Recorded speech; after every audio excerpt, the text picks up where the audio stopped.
안녕하세요. 오늘 리뷰할 책의 제목은 착한 건축주는 호구다 라는 제목의 책입니다. 이 책을 읽고서 밑줄 친 부분들을 보면서 리뷰를 시작하도록 하겠습니다. 목차입니다. 목차는 일시정지를 하셔서 더 자세히 보시는 것을 추천드리겠습니다.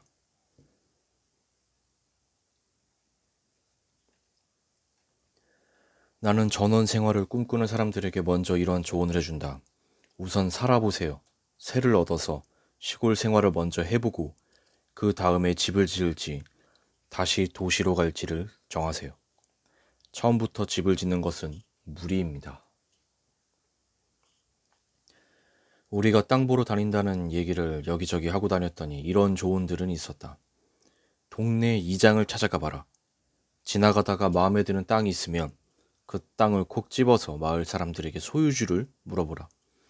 토목업자들이 한 번에 개발하는 땅은 사지 마라. 땅에 길이 있어도 지목상 도로가 아니면 집을 지을 수 없는 맹지다. 이 정도였다. 그러나 모르는 동네의 젊은 부부가 땅을 보러 가서 좋은 땅이 어떤 것인지 콕 집기도 어려우며 뜬금없이 마을 이장을 찾아간다는 것은 황당한 조언이기도 하다. 어떤 땅이 좋은 곳인지 모르는데 지목까지 확인하는 것도 쉽지 않을 일이다. 결국 땅 보러 다닐 때 가장 쉬운 방법은 공인중개사를 통해 땅을 보러 가는 것이다. 시골 땅은 그렇게 보는 게 아니었다. 우리는 서울처럼 한 부동산을 가면 부동산들끼리의 네트워크를 통해서 좋은 땅을 찾아주기 때문에 한 업자가 괜찮은 땅을 못 찾으면 그 동네는 마땅한 땅이 없는 줄 알았던 것이다. 이런 시골 땅은 업자들 간에 공유를 하지 않는다. 이게 가장 중요한 것이었다. 즉 양평에 땅을 사기로 마음먹었으면 양평에 있는 아무 공인중개사나 만나서 제일 추천할 만한 땅 한두 개만 보고 마땅치 않으면 옆 공인중개사에게 가면 되는 것이었다. 같은 지역이지만 완전히 새로운 땅을 보여준다. 그러면 하루에 10개도 더 볼 수 있다. 부동산 업자마다 확보하고 있는 땅이 다르기 때문에 한 업자에게 의지할 것이 아니라 여러 가게를 들어가 봐야 하는 것이다. 시골 땅은 정해진 가격이 없다. 밀당을 잘해야 한다. 나는 못했다. 아무리 친한 지인이 부동산 업자라고 하더라도 끝까지 믿으면 안 된다. 집 짓는 과정은 누구에게나 힘든 과정이다. 경험 많고 자금도 여유가 있다면 더 낫겠지만 우리처럼 아파트만 살아본 초짜가 전 재산 걸고 시작하는 집 짓기는 너무나 무모하였다. 시골에 전셋집을 얻어 1년만이라도 살아보았다면 생각이 바뀌었을 수도 있었을 텐데 그때는 뭐가 그리 급했는지 모르겠다. 아직도 왜 도로 예정지를 설계도에 표시해 두었는지는 모르지만 결과적으로 허가받지 않은 일부 토지에 공사를 한 것이었다.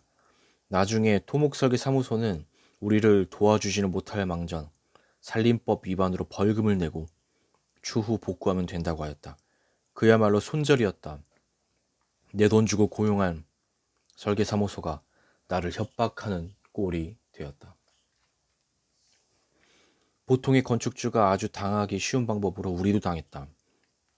타지의 공인중개사를 믿고 토지를 구매했고 공인중개사가 고용한 토목설계를 통해 설계를 진행했으며 공인중개사가 소개시켜준 포크레인 기사가 토목공사를 하였다.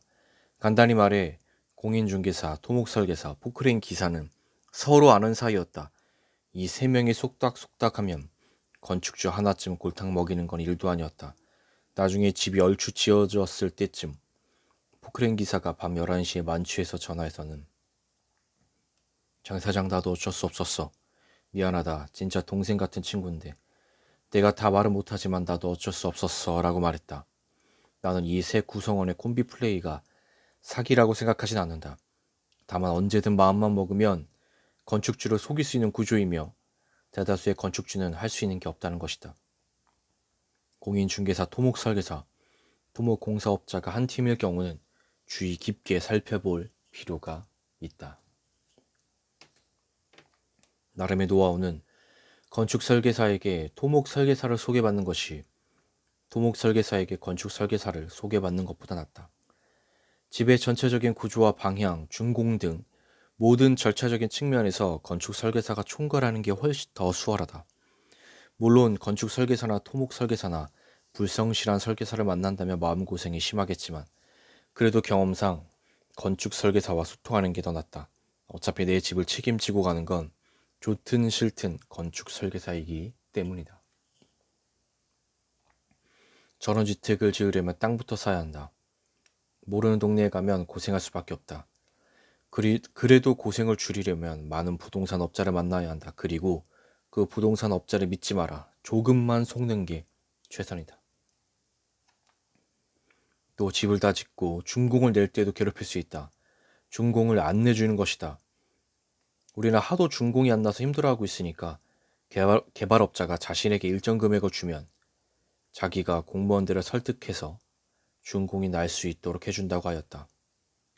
완공은 6개월이 지나도록 준공이 안 나다가 우리가 너무 화가 나서 공무원 찾아갔더니 일주일 만에 준공이 나왔다. 이때 공무원의 말이 더 기가 막혔다. 진정하세요. 서류가 들어와야 준공을 내줄 거 아닙니까? 들어오지도 않은 서류로 준공을 어떻게 내줍니까? 제가 바로 이 토목 설계 사무소에 전화해서 준공 서류 가지고 오라고 하겠습니다. 완공은 6개월이 되었는데 준공이 안 났다는 건 말이 되지 않습니다. 준공 낼 때 주차장이 모자라 시비 걸고 포크레인 기사와 서로 싸우는 척하고 약속 시간 잡아놓고 안 온다든지 석축을 삐뚤게 쌓아 놓는다든지 우리 없는 사이에 흑차를 60차나 받았다고 거짓말하고 아무 일도 아닌데 계속 불러서 서울에서 아기 둘을 데리고 수차례 왔다 갔다 하는 것 등등 너무 작은 일들은 다 말하기도 어려울 지경이다. 여기에 걸리는 순간 내 소중한 돈과 영혼이 탈탈 털린다. 당신이 교수여도 변호사여도 의사여도 고위 공무원이었어도 상관없다.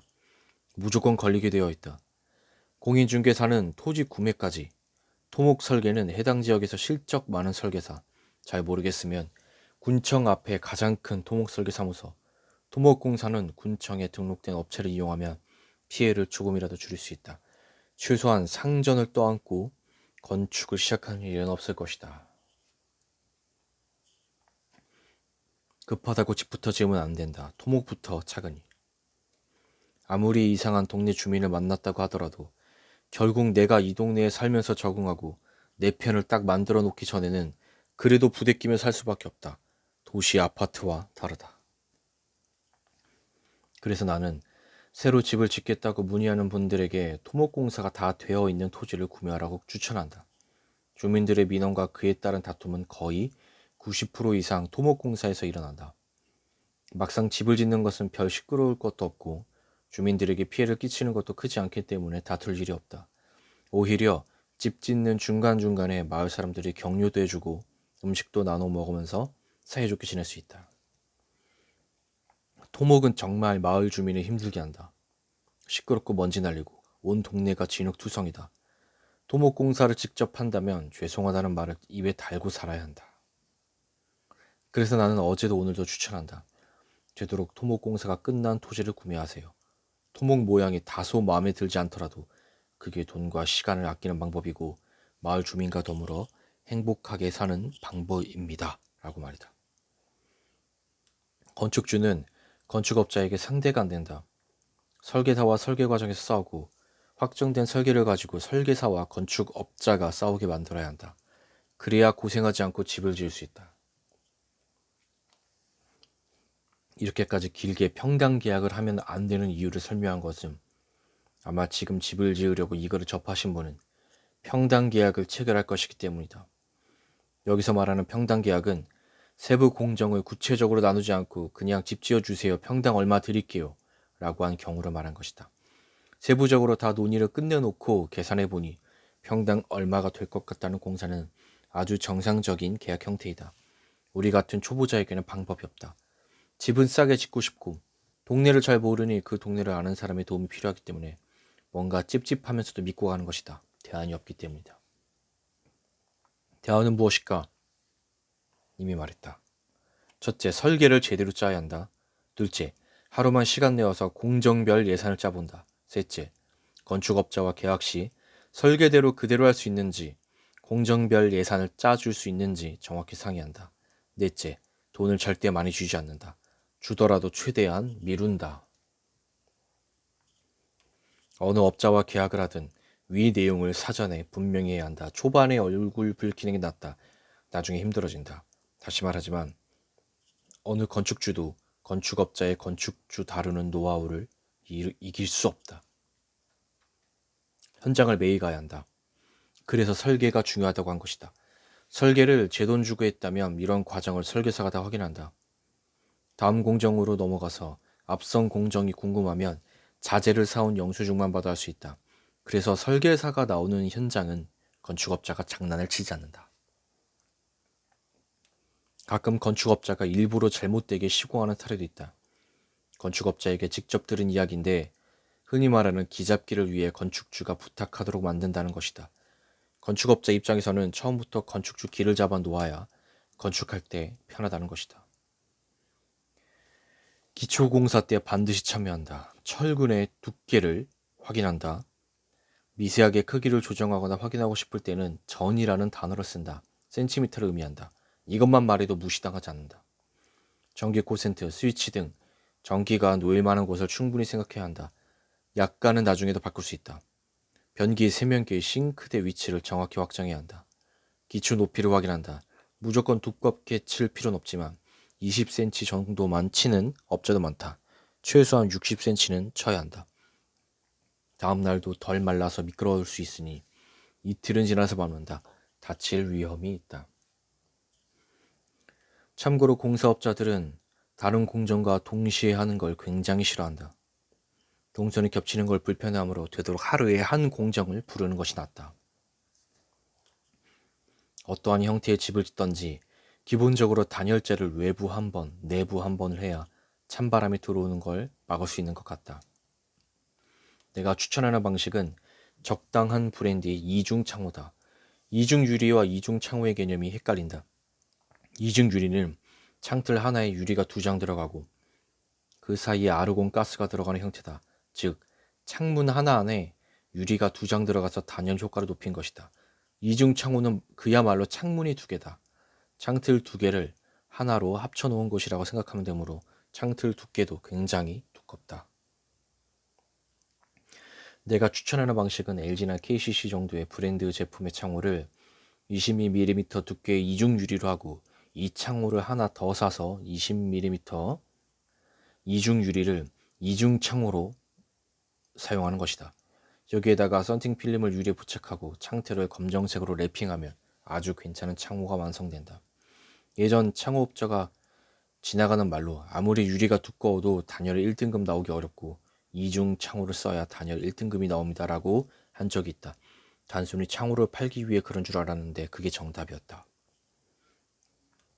단열은 전원주택의 생명이다. 추우면 살 수가 없다. 단열재 넣은 곳을 마무리하는 방법은 석고와 합판을 붙이는 것이다. 석고보드를 붙이는 가장 큰 이유는 화재 방지다. 목조주택이 화재에 취약하므로 석고보드를 안에 대어서 화재를 방지하는 것이다. 그렇다고 불이 안 붙는 건 아니지만 화재 속도를 늦출 수 있다. 설비는 무조건 집 근처 업자여야 한다. 설비는 한 번 잘못하면 그 비용이 또 드는 게 아니라 원인을 찾고 철거도 해야 하므로 비용이 2배로 든다. 정말 설비업자는 잘 골라야 한다. 설비업자는 정말 꼭 근처에 있는 사람으로 해야 한다. 어쩔 수 없이 설비업자가 연락이 안 된다면 동네 철물점 사장님하고 친해져라.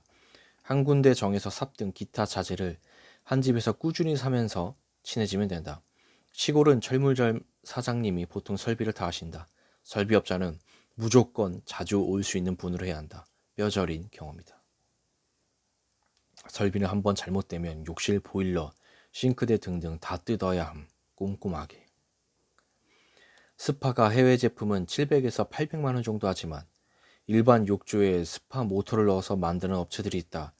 절반 정도의 가격에 시공할 수 있고 고장이 나도 모터만 갈면 되므로 관리가 어렵지 않다. 설치비 포함 대략 200만 원 내면 가정에서도 스파를 즐길 수 있다. 다시 한번 강조하지만 주방과 욕실은 인테리어만큼 정말 설비가 중요하다.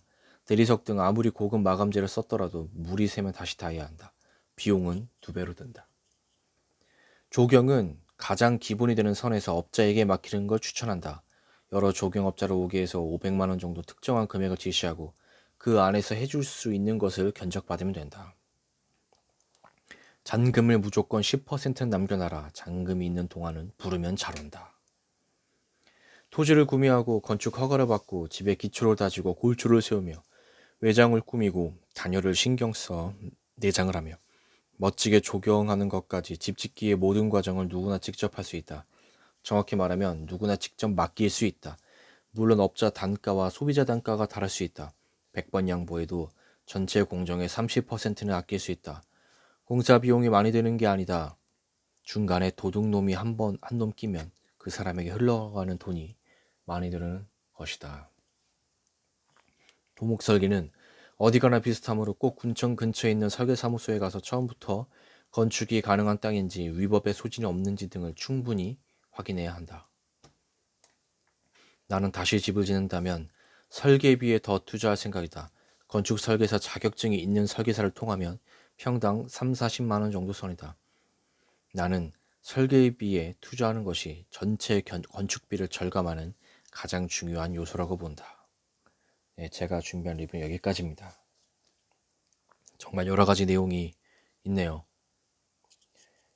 지금 전원주택 건축을 꿈꾸고 계시는 분들이라면 반드시 좀 읽어보셔야 되는 내용인 것 같습니다. 왜냐하면 건축주 입장에서 쓴 책이 거의 없습니다. 다들 건축업자들의 입장에서 쓴 책이 많지 실질적으로 돈을 내고 집을 짓고 그 집에 사는 사람 입장에서 쓴 책이 없기 때문에 꼭 이 책을 읽어보셨으면 합니다. 리뷰를 마치겠습니다. 감사합니다.